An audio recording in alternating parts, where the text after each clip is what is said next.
Hey guys, Yosemite trip day 3. Can you see it? I've got this important picture to show you. We are in the Yosemite Valley today. Isn't it beautiful? We are learning about Teddy Roosevelt's camping trip here. This is that famous picture of Teddy Roosevelt and John Muir at the top of Glacier Point, which I can show you right now. Oh, can I see it? There it is. That's where this picture is taken. I'm excited to show you more about what we learn in the valley today. We are with a guide who has grown up here. He lives here his whole life. It's been very exciting to hear things that he has to share.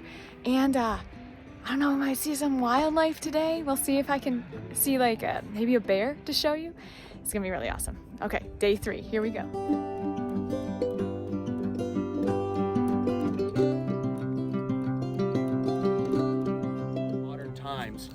What do you notice?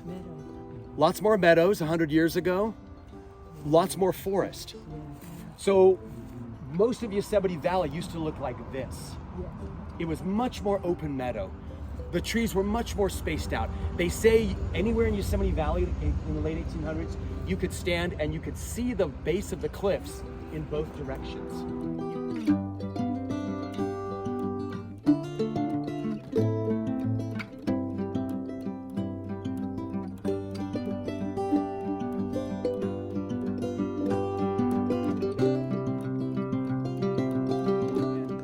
Bison and tigers and pandas. I mean, he went and killed big animals. He was a big game hunter, but he also understood that to have big game, you needed intact ecosystems and you needed to preserve huge, vast chunks of land, not little postage stamps.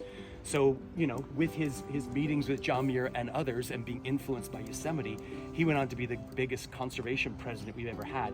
5 new national parks, 18 national monuments, I think 50 or 60 national wildlife refuges, and 150 national forests. So he preserved tons of land for us, for generations in the future.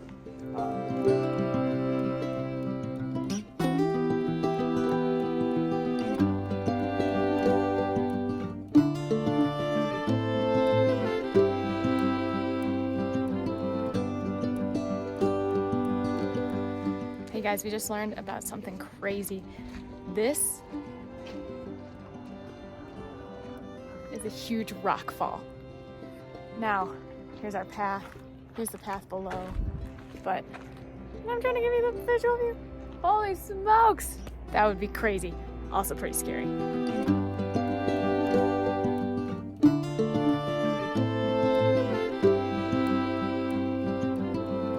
It's better you get one in the sun. You get one in the sun. What is this? You can't really tell this one. Oh man, what's this supposed to smell? I'll find you. Okay. He walked and hiked all over these mountains. He'd go out 3 or 4 days at a time with his overcoat, pocket full of biscuits, and a flint to start a fire. No sleeping bags, no Gore-Tex jackets, none of that fancy stuff, no sleeping pads.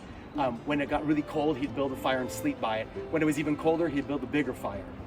If everyone camped the way John Muir did these days, it would really affect the wilderness. But he was the only guy doing it back then. Very few people were out in the woods. Anyway, he loved to ramble in the high mountains.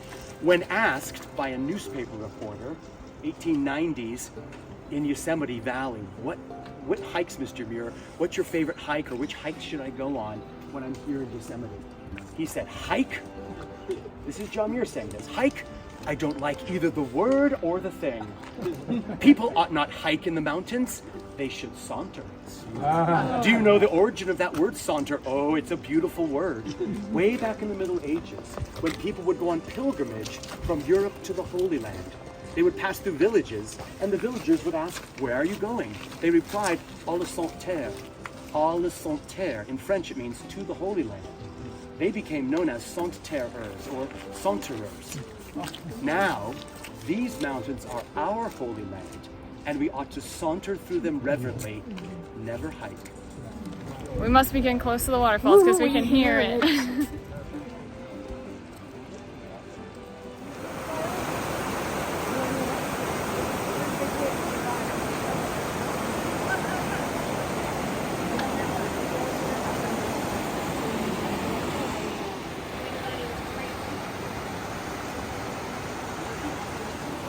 Hey guys, can you see just how giant this waterfall is?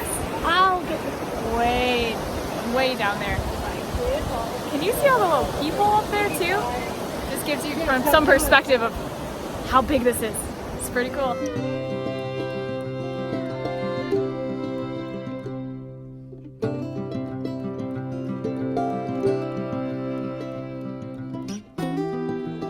That's a big series of ledges, and a lot of the water gets trapped in the cracks behind it and then flows out to the left out that little notch.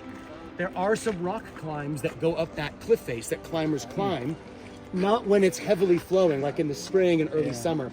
But if you come back here in another month, it'll be a trickle, and climbers climb that face with this beautiful misty waterfall behind them as a backdrop.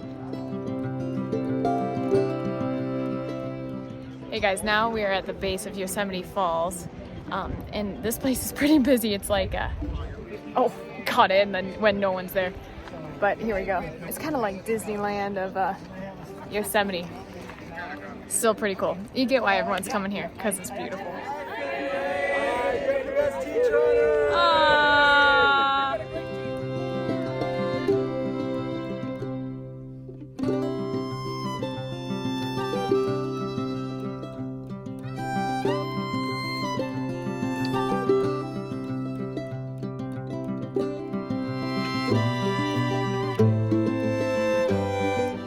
Can you hear the grass whispering in the wind?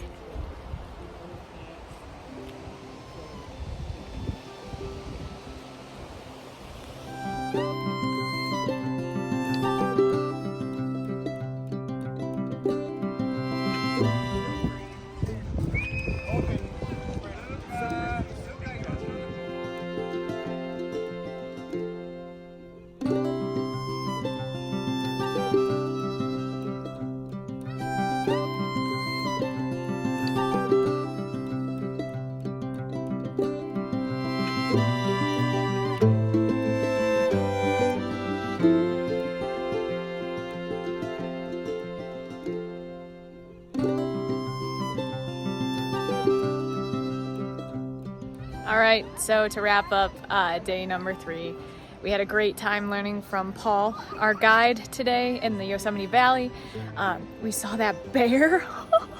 That was cool. It was pretty close. It was pretty close, guys. And then went on a hike through the valley, learned a lot about the history, and then also took a swim in the Merced River. As you can see, all of us hanging out here still. What a great day. End of day 3. Thanks for watching, guys.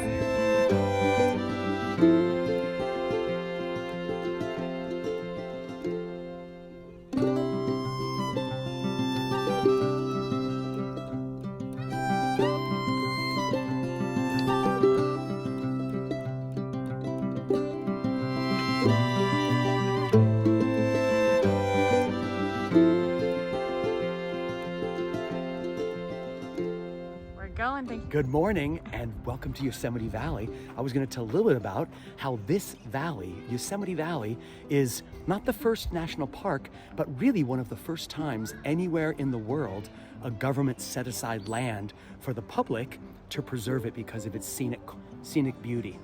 So our first national park in America is Yellowstone in 1872, but 8 years before that, in 1864, sorry, not 1864, during the middle of the Civil War, Abraham Lincoln was president, and people debated during the Civil War in Congress back in Washington, D.C., whether they should set aside this valley, Yosemite Valley, and one grove of giant sequoia trees, the massive, massive trees, the largest living things on Earth, for future generations to enjoy.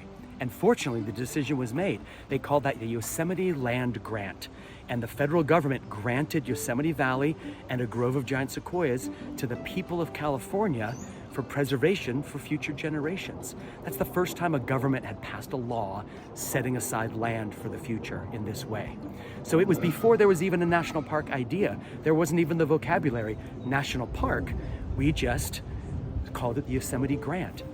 Well, to signify that, how important that was, the sequoias were instrumental, and this incredibly awe-inspiring Yosemite Valley, the giant sequoia cone became a symbol of the National Park Service.